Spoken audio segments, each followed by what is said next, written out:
Mga showbiz, ABS-CBN nagsalita na. Nagbunyang madlang people at mga supporters ng It's Showtime sa balitang paglipat ng noontime show sa GMA Network. Ayon sa source, wala pang final decision tungkol doon. May mga inaayos pa umano, magiging kontrata. Klinaro rin na hindi pa nagpirmahan ng kontrata sa meeting at may isang meeting pa raw na magaganap next week at saka mafa-finalize ang lahat. Hintayin na lang natin. Sabi naman ay isang meeting pa bago mag-sign ng contract.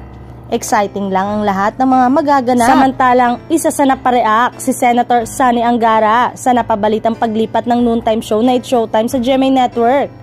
Sa kanyang ex, iniretweet ni Angara ang isang article mula sa isang news site. Ani Angara, unthinkable just a few years ago. Nakasaad sa ulat na papalitan ng It's Showtime ang namaalam na tahanang pinakamasaya sa naturang network. Matatandaang hindi pabor si Angara sa pagsasara ng ABS-CBN noong 2020. Sa ngayon, wala pang opisyal na pahayag mula sa pamunuan ng It's Showtime at GMA Network. Kung totoo itong napapabalitang paglipat muli ng It's Showtime, ano kaya ang negosasyon ng Kapamilya Channel sa GMA7? Maganda kaya ang presyo ng block time na ibinigay sa kanila? Isang pang malakasang plot twist na naman ang nakatakdang maganap soon sa Philippine TV.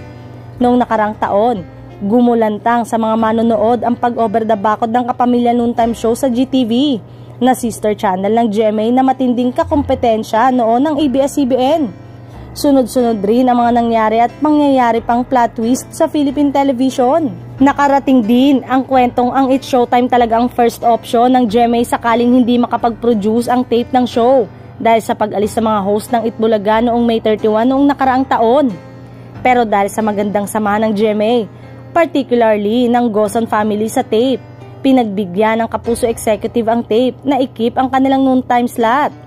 Sa loob lang ng 3 araw ay naipagpatuloy kaagad ng tape ang Itbulaga with new host. Bigla nga lang nagbago ang ihip ng hangin sa pagpasok ng bagong CEO ng GMA. Patunay rito ang official statement ng GMA matapos matalo ang Tape Incorporated sa kasong isinampa laban sa kanila. Sa puntong ito, tila mas prinoteksyonan umano ng GMA ang kanilang imahe kaysa samahan ng tape sa laban sa pagbawi ng Itbulaga trademark. Mag-iisang taon na mula nang unang umere sa GTV ang It's Showtime. At sa pagtatapos ng unang taon nito, mukhang lulundag na ito sa Kapuso Network anytime soon.